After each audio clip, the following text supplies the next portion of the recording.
Farsele lui Buzdugan, numai la dimineața de mentă. Pe cine căutați? Să rămână. Bună ziua. De la primărie. Cine e bulibașul la tine în familie? Dar nu am bulibaș. Dar voi nu sunteți țigani? Ba da, suntem. Așa, spune tu mie, v-a anunțat cineva că trebuie să purtați Pampers? Pampers? Domne, pentru ce să portăm Pampers?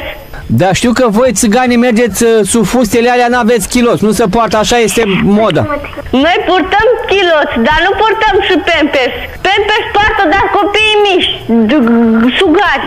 Da, dar știu că există persoane care nu poartă chiloți pe sub fustele alea. Păi da, doar femeile, dar domnișoarele poartă. Femeile nu poartă, dar domnișoarele poartă. Tu sigur porți chiloței? Sigur, cum să nu port dacă sunt domnișoară? Să poarte Pampers, dacă nu poartă chiloțel, să poartă Pampers. Dar de ce? Pentru că așa este ordinul care s-a dat de la Comunitatea Europeană. Puneți-le la acelea, că acelea sunt nebuni, care a spus să poartă domnișoarele Pampers. Pentru că nu sunt așa fel de mărimi Pampers. Ce a spus matale?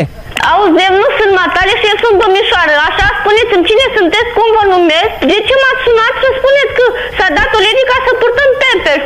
Ha, da, de ce mă e așa? Păi da, matale mea, că trebuie să purtăm Pampers, că trebuie să purtăm, că s-a dat o legiune de la Europeană. Legiunea asta n-am dat-o eu, mă, fată. Și cine? Legiunea asta a fost dată și pentru scoțieni, că nici scoțienii nu poartă pe sub fustele alea chiloți. De asta s-a dat legiunea asta, ca pentru toate comunitățile care au fustă și nu poartă chiloți, să poartă Pampers, ca s-a dat legiunea asta. Sorta la telefon. Da, o iubești, nu? Dă o leacă pe telefon. Socarez. Să te cărap. Socarez. Beșam.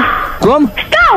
Eu știu ceva țigănește. De-aia spune ce știi. De-aia buli ce înseamnă? Băi, ăstea sunt prostii, nu ți rușine? Păi dar nu știu ce înseamnă. Nu pot să spun că mi rușine. Să nu minti ce trebuie să le spui la tantele care nu poartă. Păi dar nu pot să spunem, dar deși că mi rușine, cum să spunem? Băi, tanti, vei să porți Pampers, că așa a spus. Păi dacă nu poartă chiloțel, să poartă Pampers. Da, românii, de ce nu pot și ele Pampers? Pentru că românii poartă chiloțel. Păi dar să nu purtăm chiloțel. Păi dar sunt femei care nu poartă. Sună-le și pe acelea și spune-le dumneata. Tu ești frumușică? Poftim? Dar de ce mă întreb așa? Că eu am 21 de ani. Dacă ai 21 de ani, du-te și sărute. Spune, ce dorești, domnul nene? Nu-s nene, că nu-s nene, că nu-s bătrân. Ai spus că ai 21 de ani. Dacă ai 21 de ani, înseamnă că ești trecut. Prost de handicapatului. Înseamnă că ești de domeniul trecutului. Ești de domeniul trecutului. La 21 de ani? Da. De ce ești de domeniul trecutului la 21 de ani? Pentru că ți-a trecut tinerețea, matale. Auzi?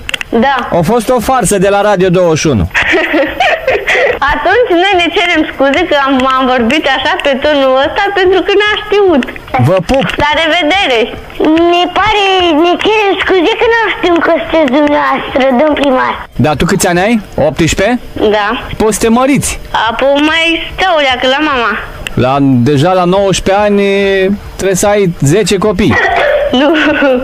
Nu. Ai făcut școală? Am făcut și o leacă de cartier, nu. Am făcut 4-5 clase. 4 sau 5? 4 jumate. 4 jumate numai când este la permis. Numai când se ia permisul nu mai trebuie și ăștia, clasele. Ai început școala de șoferi? Nu, mai citesc câte leacă cartea. Mai stau o leacă așa, fără permis. Citesc așa din când în când cartea de șofer. Cine are prioritate într-o intersecție nesemaforizată și fără semne de circulație? Oamenii se trec, ăstea, prioritatea asta.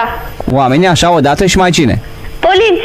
Poliția trece prima, dar de ce mă întrebați? Tata are carnet de șofer? Da. Câte mașini are tata? 5. Ce afaceri face? Nu știu cu ce afaceri se ocupă, că nu îl întreb. Sunt Daniel Buzdugan și te aștept la adresa farsearondradio21.ro. Radio 21.